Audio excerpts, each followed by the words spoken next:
Nice to talk to you again. Thanks for making the time, man. How are you?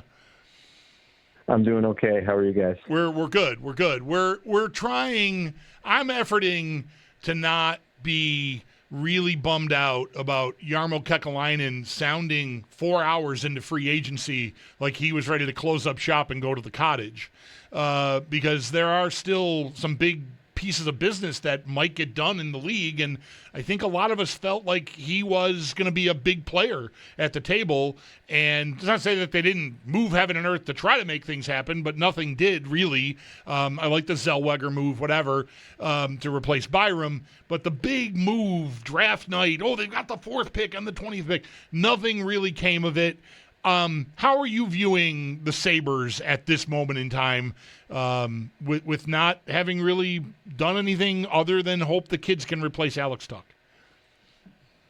Yeah, it feels like a bit of a half step back, and you don't want to give, the front office a grade just yet, because we got months to go till training camp opens, and there's still the possibilities of some big moves. But you think about losing Bowen Byram and losing Alex Tuch, and I understand why. Like, you look at the Byram contract, my goodness, and the Tuch contract. And so I understand the GM walking away and not wanting to extend those guys, because they're really getting paid quite a pretty penny.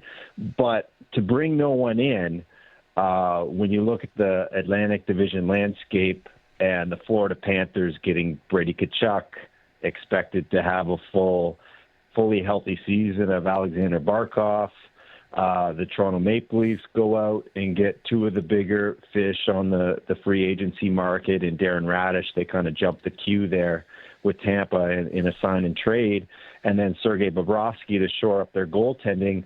Some of those are 2 teams that missed the playoffs in the Atlantic that made big moves.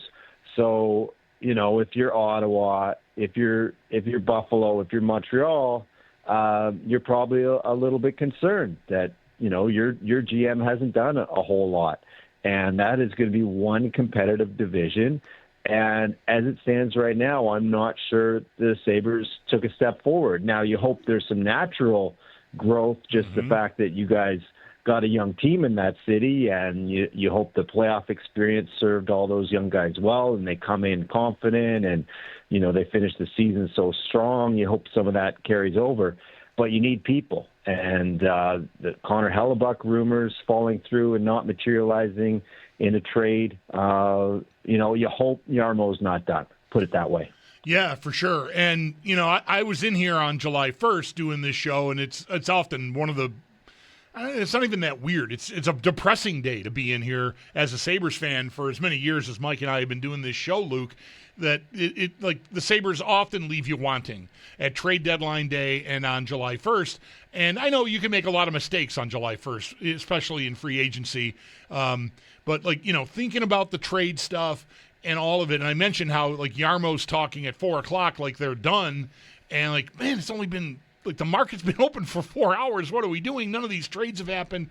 But one thing that did get complicated, more complicated from the Sabres standpoint, is at noon on July 1st, last Wednesday, Josh Norris has a 10-team no-trade list that kicks in. Ukko-Pekka Luukkonen has a 5-team no-trade list. I don't know that Winnipeg has to be on it, but he suddenly has power to say there are 5 places I don't want to go. And would it shock anyone if Winnipeg were on that list, just like Buffalo has been on a lot of teams' lists or a lot of players' lists? So I worry about that they waited maybe too late. And maybe it's not all their fault. Maybe Winnipeg was not willing to move on it at a time when they could have moved on it. But I just think things got more complicated now with no move clauses on the Sabres end of things. No, for sure they do. And that's always been the challenge. I think for sure that's a challenge with Winnipeg. They might lead the league. I don't know this for sure, but just from what I do know, they would be up there in terms of cities that appear most on no trade clauses. Buffalo's in there. Edmonton, pre-McDavid and probably post-McDavid it ranks pretty high. Columbus as well. So it's tough for these cities, right? The fact that general managers toss out no trade clauses and no move clauses as freely as they do. I mean, you guys experienced that firsthand at the trade deadline with the whole Colton Parayko mess. Like, my goodness. So it does complicate things. But, there's cap space, and I would like to think the momentum that Buffalo had towards the second half of the season, winning a round in the playoffs, being a team that has a young core and looks like it's on the come up, general manager that seems to have more of a vision, at least, than the last one.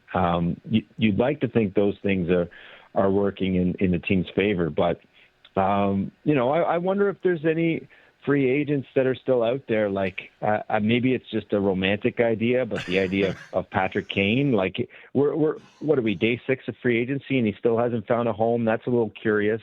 I mean, some of these veterans are taking their time. Claude Giroux just decided to re-up in Ottawa after poking around, but I wonder about Kane. I wonder if, a guy like Anthony Mantha, who's still out there, if he drops his price because there wasn't the frenzy around him on July 1 as some might expect. If there's another piece you could add to your forward group, because I feel like the wings, especially with Tuch leaving, is an area of need. Luke, and I know you had, I think earlier this week, that, there was some signs that the Sabres and Patrick Kane had some mutual interest. Bulldog and I were talking about it earlier. They've got kind of this middling logjam of a bunch of forwards, right? And we've heard Jack Quinn's name being talked about in the potential trade market, Ryan McLeod's name being talked about in the trade market. Other than kind of your point of like, it would be a good story, is there a real hockey story in there of what Patrick Kane could do for the Sabres, other than maybe help a power play that struggled, I think, pretty mightily at times last year? Well, for sure he can help a power play. Going into free agency day, I think he was number 1 or number 2 of all the forwards available in terms of assists last year. And yeah, for sure he's past his prime, but he can still pass a puck. He can still make a play. So if you get him at a reasonable rate, and preferably only on a 1-year deal, maybe he's pressing for 2. I'm not sure, but a lot of these guys will settle for 1 year, and then you load it up with performance bonuses. I mean, that's the way to keep the cap hit low. So whether that's points or whether that's a bonus for how far they go in the playoffs, but I think as long as expectations are reasonable, right? You're not getting Patrick Kane in his prime. You're getting a guy that for sure can help a power play, can play on your second line and contribute some playmaking. If there's an injury, maybe he can spend a week or 2 up on the top line and he won't look out of place. And then also the other thing, like I spent a couple times in the Red Wings room last year asking guys about him, and they just raved about his character and his leadership, and they spoke about him the way a lot of Sabres talked to me about Alex Tuch. I mean, that's something that was also lost. It's not just Tuch's production and penalty killing. You lost a leader, and I think Patrick Kane could fill that void. I mean, there's a lot of young guys, and I think Dahlin's a heck of a captain, but having someone in there who's won a cup, who's been through multiple situations and battles and dealt with different coaches, I think, he can help out with some of the intangibles as well. You don't want to overpay for that stuff, but, if he can be tempted to join a team that got into the playoffs, finished their career in the hometown, maybe there's a path there. Luke Fox, NHL writer for Sportsnet on the West Her hotline with us here on WGR. How about goaltending? We'll leave the Hellebuck conversation over there for now. Do you think the Sabres need to do something there? I know, you got 13 games in the playoffs, and, it was a roller coaster. It's UPL's net, then it's Lions net, then it's UPL's net, then it's Lions net, then it's UPL. I think that's it. That's the run of it in the 13 game. That's how it went. But 82 games in the regular season, Luke, the goaltending was a strength of this team. Both UPL and Lyon, even Colton Ellis when he was called on, but especially Lyon and UPL, I think played, their goals saved above expected were both excellent. I think Lyon might have been second or third in the whole league on the year, and UPL was maybe in the top 10. So they had a good year. I could be convinced it's good enough despite, what happened in the playoffs. Like, I've been telling people the goal that beat the Sabres ultimately at the end of Game 7 is a knuckle puck shot that Connor Hellebuyck could just as well give up, or any goalie you want. So, it gets really fine. I know it's the playoffs and you got to come through. Do you think, I'm saying a lot of words here just to ask you think the Sabres goaltending is good enough if they do stand pat? It's fine. I think it's fine to stand that word, pat. fine. I think. I love fine. Well, I know it's perfect. But I know, but there's probably 25 teams in the league that fine is good enough for goaltending. Like, there were question marks about the Carolina Hurricanes setup, and they much like Buffalo had a 3-goalie rotation for chunks of the season, and they won a Stanley Cup. With Freddie Anderson, of all people, playing great through 2 rounds, falling injured, and then Brandon Bussey, this undrafted journeyman, steps up in the biggest games. If a guy like Hellebuyck is available, absolutely, you try to grab him. Workhorses like him, he's got a Hart Trophy, he's got multiple Vezinas, he's got a gold medal. You go out and try to get him. Otherwise, who's available? Aiden Hill? Like, is he really an upgrade at this point? Vegas didn't trust him to play a single minute in the playoffs. Jordan Binnington, I don't know. I'm not convinced that he has it anymore, to be quite honest, guys. So I don't know if those guys are clear, absolute upgrades from what the Sabres have already. Hellebuyck for sure is. So, you keep poking around there. But Hellebuyck has term on his contract. He hasn't been traded yet. I wouldn't give up hope on that. But if it gets to training camp and you got to go in with Lyon and UPL, you do it and see how it goes. Maybe the Sabres get off to a hot start. Maybe goaltending's not an issue. If it becomes an issue, what I've learned is that goalies become available as the season goes on, whether it's the waiver wire or whether it's a team looking to make a deal. And generally, they're not that expensive on the trade market. I mean, Toronto traded Joseph Woll to Philadelphia, who was, at times their number one. And what did they get back? They got a mid-round pick and they got a third-pairing defenseman. Like, you can make a trade for a goalie if you run into issues. I do like and I alluded to this earlier when I was sort of setting up the overall on the Sabres offseason so far. Where are you at on them maybe potentially looking for Zellweger to replace Byram? Because I think it's a bet I would make. It's not you're not sure to win it, but it's a reasonable enough bet. I think style-wise, even complete with maybe some defensive shortcomings that Byram, played through them and still had a fantastic year and a great first round. I thought he was their best player against Boston, Luke. But I like the Zellweger bet. I think, at the money and the cost to acquire the player, I think it's a move that makes a lot of sense. Yeah, and especially at the money that Chicago gave Byram, like, you're not going to match that. Plus the buzz that Byram wanted out, that was over a year old. So I like the move. You grab hopefully a younger version, and you get a guy that should be highly motivated. So Zellweger was scratched for a bunch of games in the playoffs by Anaheim, who suddenly looked like they could use a guy like that. They lost 3 defensemen, and with the offer sheet, they're in big money trouble all of a sudden. But you get a guy that should be highly motivated because he probably is coming to Buffalo thinking, well, my last team didn't trust me enough to use me in a lot of minutes. I'm going to prove, fresh start with a new coach. Coach's eyes on me, new uniform. He should be highly motivated to come out of the gates flying. I like the bet on youth, bet on a guy who hasn't had his payday yet, is still looking for it. So he should be motivated to get his ice time. He should be motivated to get his money, and hopefully, the Sabres get the best version of this guy, and he's not at his prime yet. So I like the move there. How much blame do you think Anaheim deserves for leaving themselves vulnerable to this Karlsson offer sheet?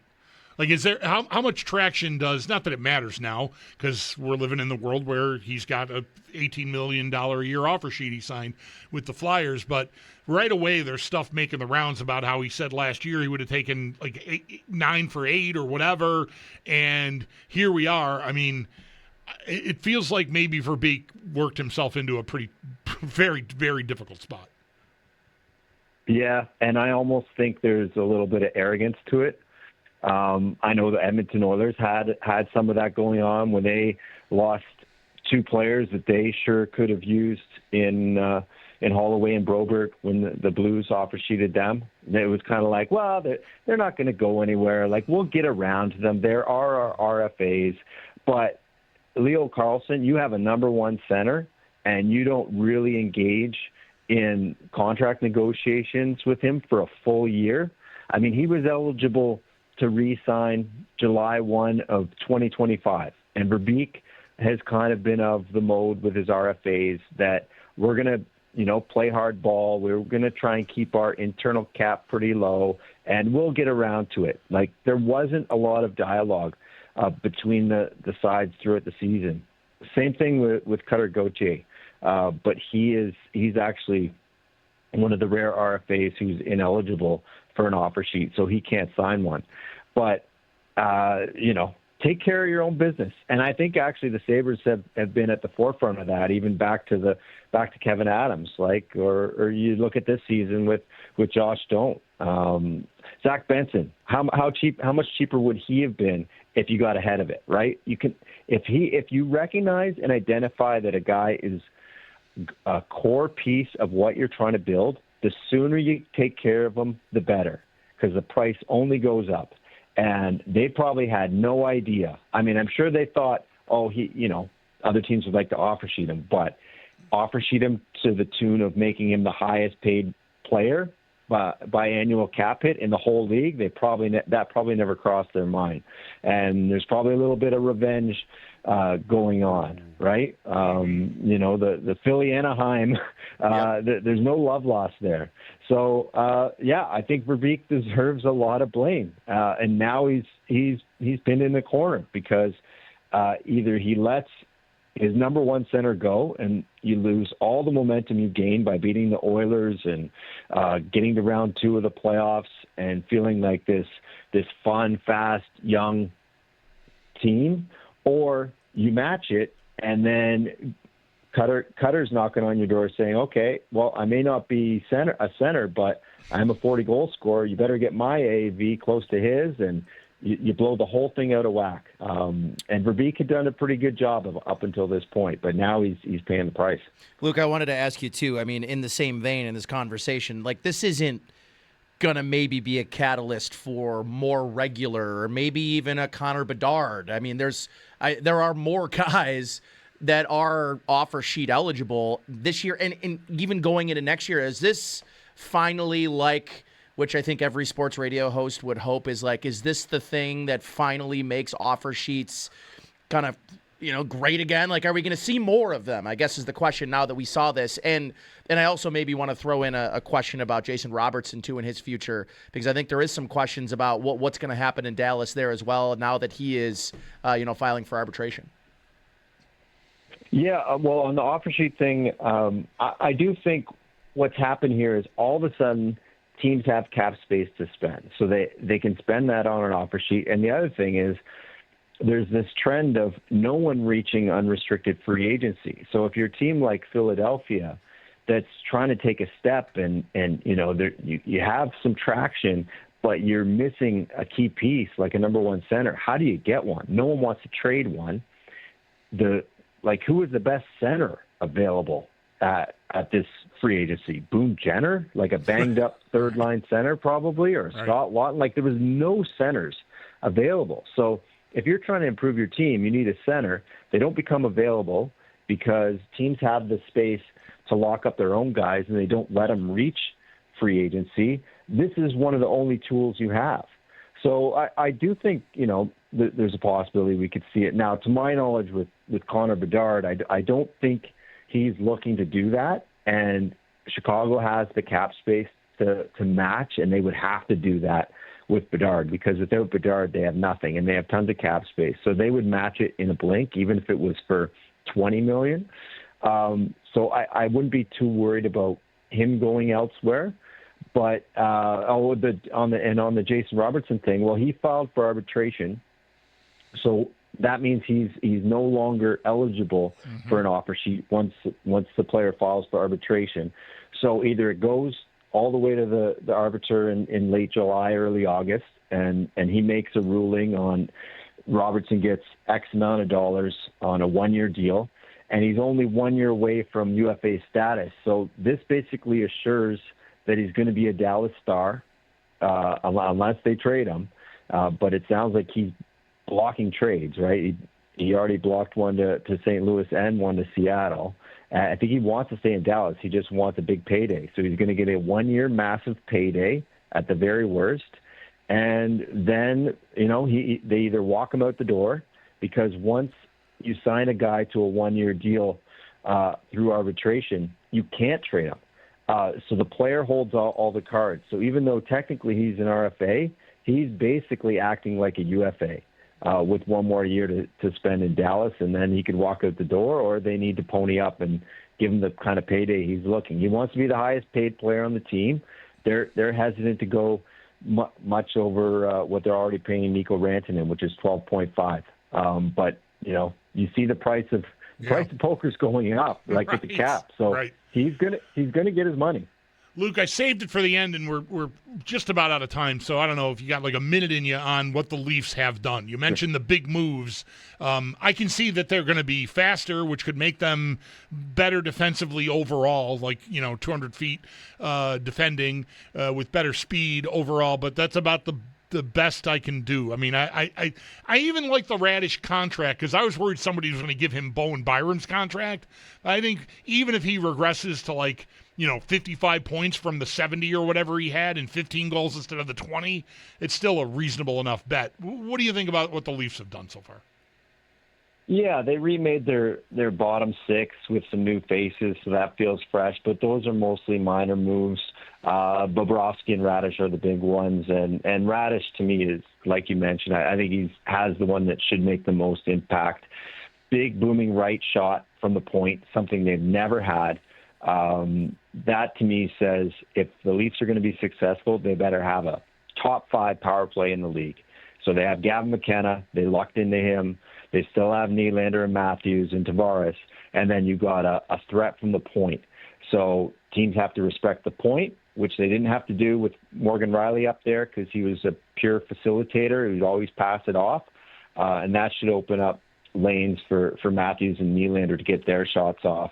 And this is going to be a more offensive team, should be a faster team, and it should be a team that kind of lives and dies by its power play. Luke, thanks so much for the time. We always appreciate it.